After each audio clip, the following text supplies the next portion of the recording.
Hi guys! Magandang araw po sa inyo lahat. Ito naman po si Kindness, OFW po ng Japan. Yoroshiku onegaishimasu. Ayan po.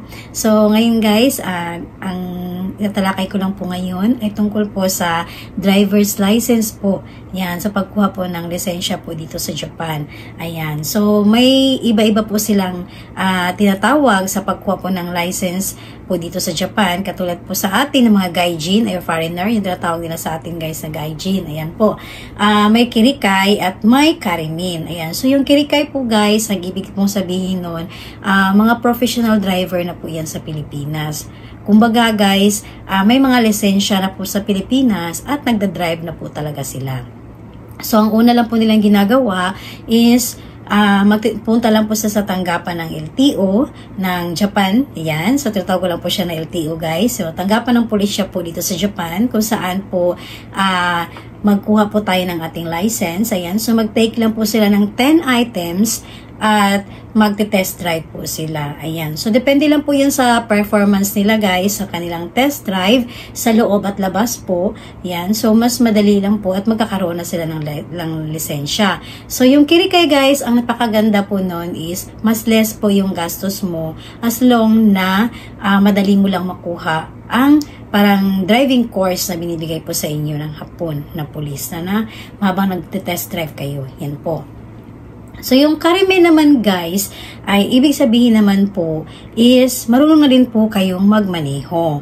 Ayan. So, pwede po kayo guys, kahit wala kayong license sa Pilipinas, pwede po kayo guys na pumunta na agad mismo sa tanggapan ng pulisya. Ayan, parang LTO sa Japan na kung saan na pwede tayo magkuha ng driver's license. Ayan, pwede po kayo na dumiretso doon at kumuha po kayo ng take na pwede po kayong mag-take agad ng 50 items. So, bago po kayo pumunta guys, is dalhin nyo lang po, punta muna kayo sa City Hall. Tapos, kumuha po kayo ng Jomenyo. Ayan, yun pong tinatawag na parang Family Registered Certificate. Ayan, so makikita kasi doon guys kung saan ka nakatira. Yan po.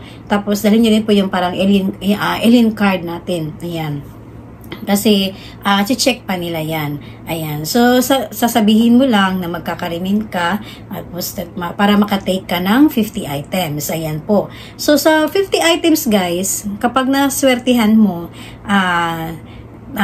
naipasa mo siya, ayan. So, pwede ka na po agad diretso mag-test drive, guys, doon mismo sa tanggapan ng pagkukuha ng driver's license dito sa Japan. Ayan. So, hindi mo na kailangan na pumunta pa ng driving school. As long na marunong kang mag-drive. Yan po. So, may parang kasi umaga ang exam. After nun, kapag nakapasa ka pa sa exam agad ng 50 items, yun po ay pwede ka nang mag-drive mismo sa kanila sa loob. Yan. Papiliin ka po ng police kung gusto mo ba agad na mag-test drive or punta ka sa driving school. Ayan po. So, yun po ang kagandahan. So, yung 50 items, guys, dito sa Japan, para malaman po na sa ibang bansa, ang 50 items po, kapag nakapasa po tayo, yun po tinatawag dito sa amin, na parang student permit na po yun. Kaya pwede ka na pong mag-drive sa loob at labas habang nagte-test drive po tayo. Ayan. So, ang kagandahan lang doon, guys, kakatulad ko po, yan po ang ginawa ko. Pumunta una ako sa tanggapan ng pulisya. Nag-take po ako ng 50 items. So, nung nakapasa ako, tinanong ako ng pulis kung saan ako magte-test drive. Sa kanila ba mismo? Or pupunta ako sa driving school. Ayan. So, papiliin ka naman po. Pero ako naman po guys, mas pinili ko po na pumunta sa driving school para gusto ko rin po na mas, hindi po kasi ako nagda-drive sa Pilipinas. Ayan po. So, gusto ko rin po talaga na parang malaman ko rin po tungkol sa mga yung mga driving lesson po talaga. Lalo-lalo po nandito po ako sa Japan. Yan po. Yan po pinakamahalaga sa daan. Ayan po. So, doon po ako guys at ang sinabi ko lang po sa police is pupunta po ako sa driving school. Ayan. So, yung mga nasa Gifu-ken, ayan. So, sa ibang lugar po dito sa Japan, hindi ko po alam guys kung ano po ang proseso nyo. Kasi kumbaga ano po yung proseso ng lugar sa driving school nyo. Kasi yung dito po malapit sa amin, kapitbahay ko lang po guys actually. Then sa Gifu Minami, ayan. So pwede nyo po i-search yan. Sa mga Gifu Minami Driving School, pwede po kayong pumunta dyan guys. Sa mga gaijin, hindi po sila tumatanggap dyan na hindi pa nakapasa ng 50 items. Ayan. So, bago po kayo pumunta dyan, take muna kayo ng 50 items bago kayo nila tatanggapin sa kanilang driving school. Ayan po. Yun po ang kagandahan ng Karimin. Pwede ka pong mamili. Pero kung kampante ka naman guys, marunong ka nang mag-drive, pwede ka nang magdiretso ng test drive doon. Ayan po. So, yun po ang kagandahan na pag marunong kang mag-drive is mas less po din yung gastos mo. Ayan. So, bilang si Kindness, hindi po ako eksperyensado guys sa mag-drive sa Pilipinas. Dito lang po talaga ako nakakapag-drive sa Japan. Kaya, yun ang pinili ko, mas pumasok ako sa driving school. So, after nun, at least, mas mabilis po siya guys. Kasi, nakapasa ako sa 50 items, student permit, ayan, meron na po ako. So, nakapasa ako, dumiretso na ako sa driving school, kaya nag-test drive din ako agad sa loob ng driving school. So, after nun guys, dahil may 50 items na nakapasa na po tayo, nakapasa ka na rin sa loob ng test drive, diretso ka na rin po guys, pwede ka na rin mag-drive sa labas. Yan, sa labas ng driving course. Pero, meron pa rin naman guys, kasama niyo rin pa rin ang teacher niyo po.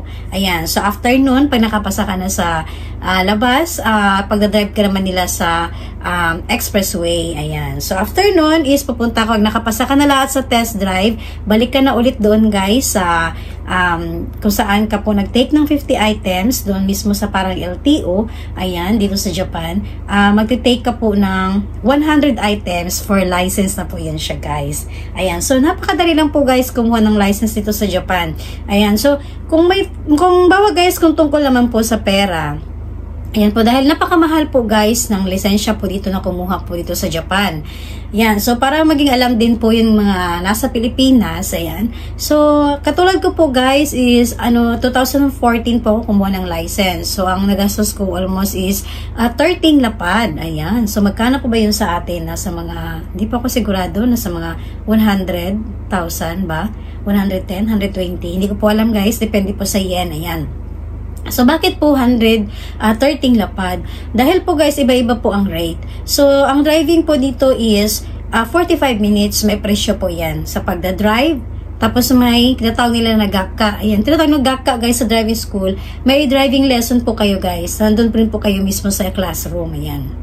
Parang isa din po yan guys na required talaga. Kasi may mga books po tayo na ginagamit doon mismo sa classroom po ng driving school.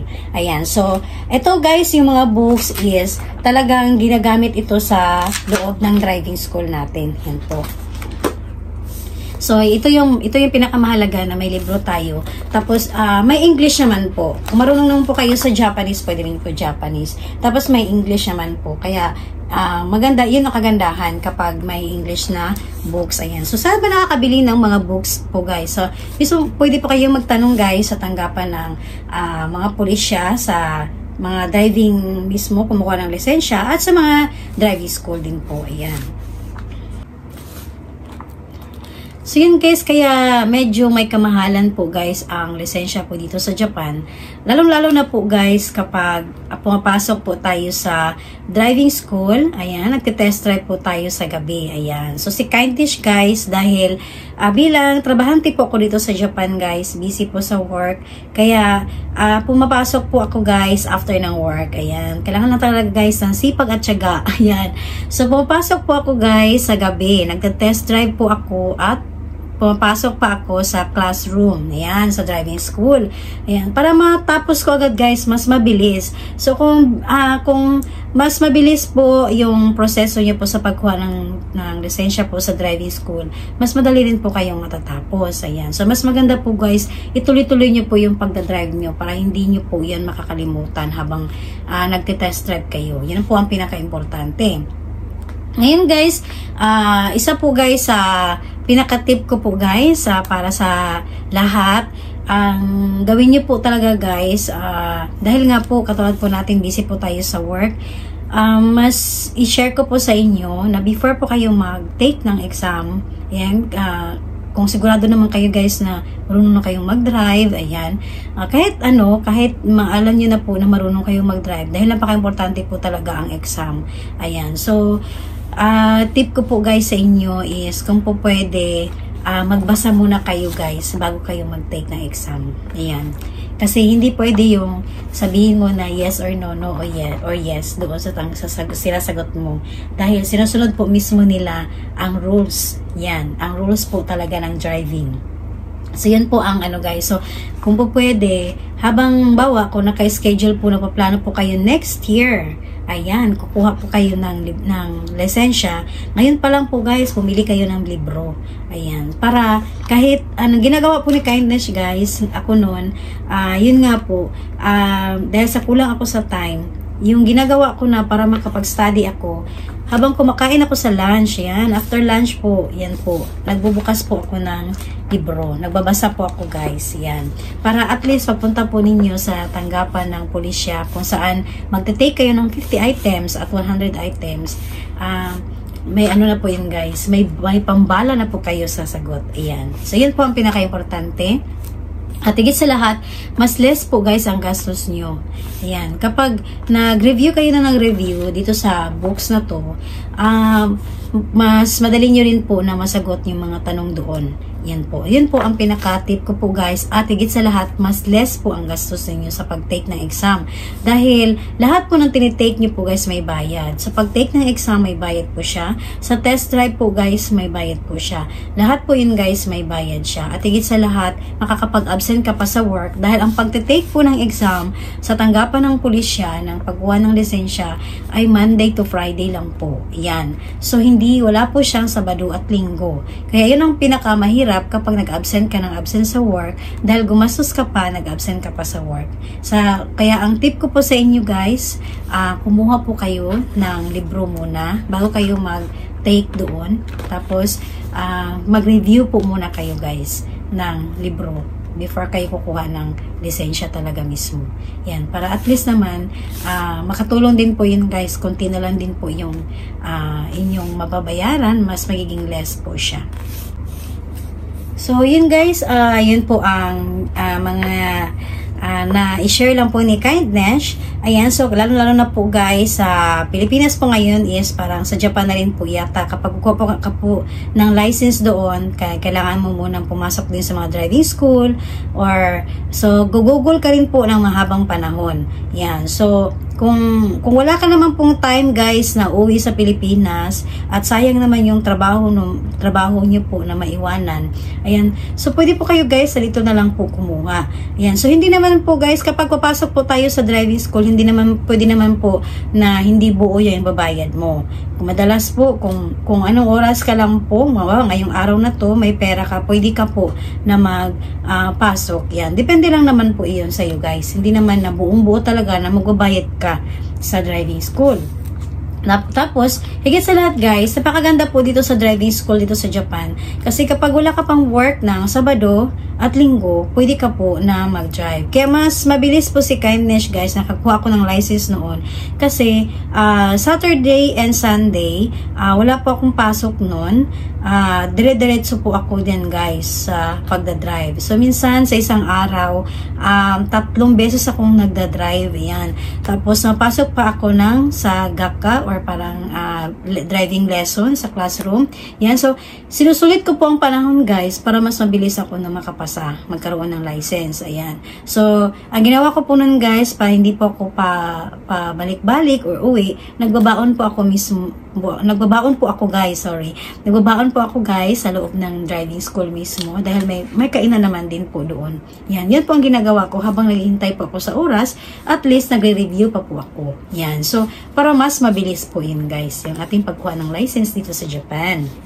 Ayan. So, yun, ang number 1 po talaga guys, ang kagandahan na magkaroon po tayo ng license sa Japan is, unang-una, kahit ayaw mo yung trabaho ngayon, anytime pwede mo po siyang iwanan. Dahil pwede po tayo maghanap ng ibang work. Ayan. So, syempre, magpaalam naman tayo ng mabuti, guys. Ayan. So, yan po ang isa sa kagandahan. At higit sa lahat, katulad po ng mga nakaraang vlog ko, pag may mga lisensya po tayo dito sa Japan, madalas yun po ang hinahanap ng mga police or sa mga anumang tanggapan. Katulad kukuha po tayo ng credit card. Ayan. Mag-loan tayo ng bahay or ng sasakyan. Ayan. So, mas madali po na ma-search nila yung ating pong license. Ayan. So, thank you guys sa inyong panonood po. Ayan, so medyo mahaba-haba po ang nasabi ni Kindness. At sana nakatulong din po ang aking tip. Yan. So, iulitin ko po guys. Ugaliin po munang magbasa ng mga libro. Yan. Dito sa driving school. Ayan. So, kahit hindi po kayo sa driving school guys, kung nagkakaramin kayo, dahil pareho lang po tayo ng iti-take 50 at 100 items. Yan. So, nandito po lahat talaga guys sa libro. Yan. So, ugaliin lang magbasa. Yan. So, thank you guys sa inyong lahat po sa inyong panonood po ngayon sa aking vlog. Ayan. So, thank you po sa suporta. At sa mga hindi pa po nakasubscribe, please subscribe naman po. Ayan. So, thank you guys ulit sa inyo. Sa mga hindi po nag-skip ng ads kay Kindness. Ayan. Thank you very much. Ayan. Wala po kayo masabi. Arigatou gozaimasu.